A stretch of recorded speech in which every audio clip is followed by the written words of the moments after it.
Hi and welcome to this week's review on the White Cube. My name is Gabrielle de la Puente and this week's review is on We Dwell in Possibility. It was a game made for this year's Manchester International Festival by Robert Young and Eleanor Davis. The game was released on the 7th of July and this review is going out on the 17th. The emoji summary is aubergine, tongue, bouquet, and in terms of spoilers, there's nothing really to spoil, but what I will say is this review contains adult content, so if there are any very young listeners, please skip this one.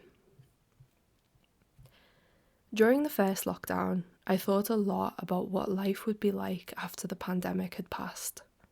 Back then, I was stuck in a high-pressure living situation caring for my nan. Bodyguard for other bodies, making sure COVID didn't get through the door. It was a rough 4-month beginning to all this earthly drama because she had carers coming in multiple times through the day and the night, so her safety was impossible to hold on to. I tried though. I tried to stay sane while I was there. It's funny, I always thought that at the end of the world, I would drop everything and run towards my hero, kiss him with the backdrop of an atom bomb. But this was a slow, biological explosion instead. And in this reality, touch was a new poison. I was locked away from him and going mad in another postcode. And in that solitude, I thought constantly about mortality and company. As I got more used to my isolation, I felt the world around me become deeply unerotic. And I think that's why I thought about life after the pandemic so much, because I assumed that is when eroticism would return. Not just for me, but for everybody who had subscribed to social distancing so deeply. One day in the future, I imagined there would be a great release. The 2019 film Midsummer had just come on streaming services and I watched it for the first time in quarantine. The group mating scene, balmy naked people screaming their way towards reproduction, presented the polar opposite of my life in that moment.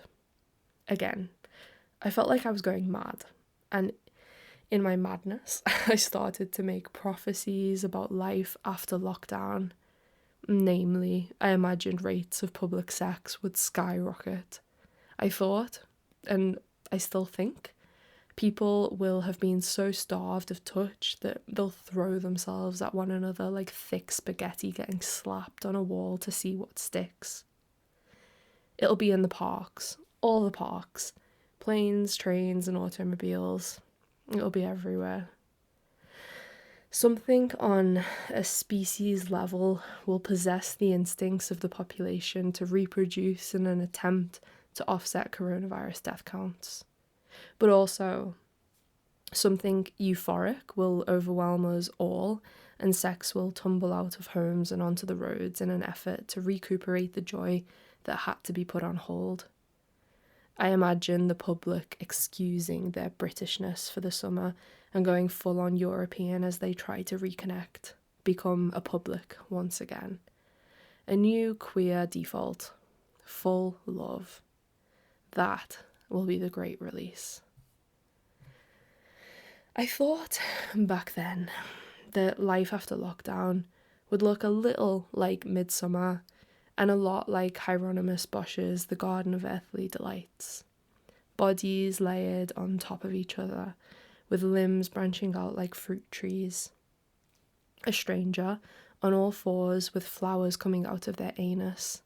Another one climbing into a huge clam, into somebody else's body. Back to nature, back to water, back to the wet and wild. A dream in which the pandemic survivors find one another and live in an oasis together until the end of time. Something like that, anyway. I don't know. I was so wound up by fear and loneliness that imagining this future became my sad pastime.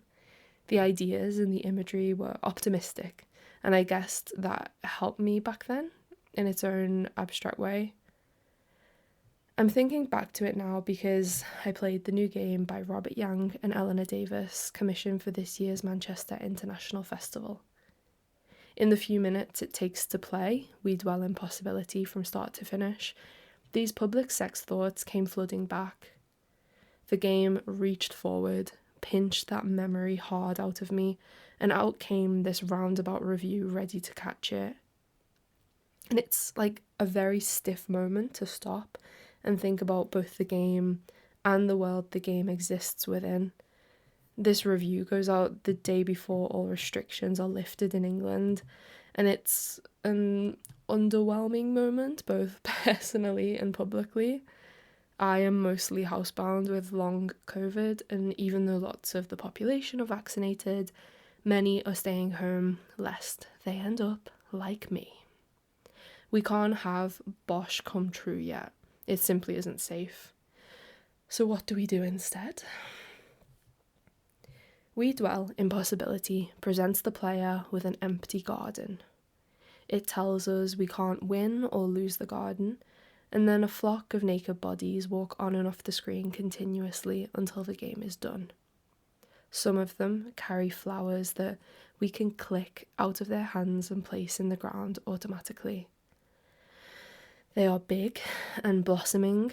There are upside down palm trees, wilting purple flowers, rose bushes.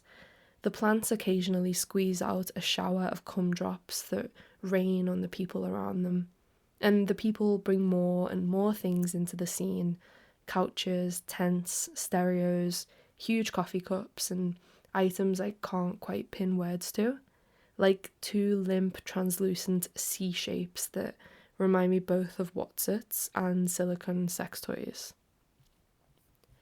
There's a black and purple fountain looking thing that reminds me of Paul McCarthy's butt plug Christmas tree that caused a scandal in France a few years ago too.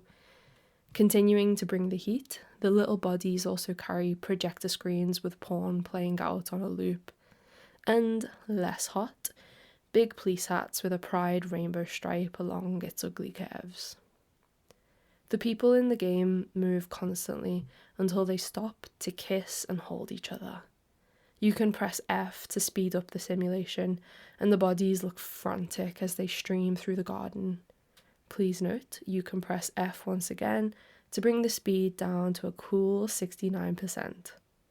Some of the people wear flowers on their head, others Make America Great Again hats, and eventually day cycles into night and they disappear into tents in their garden and things come to an end.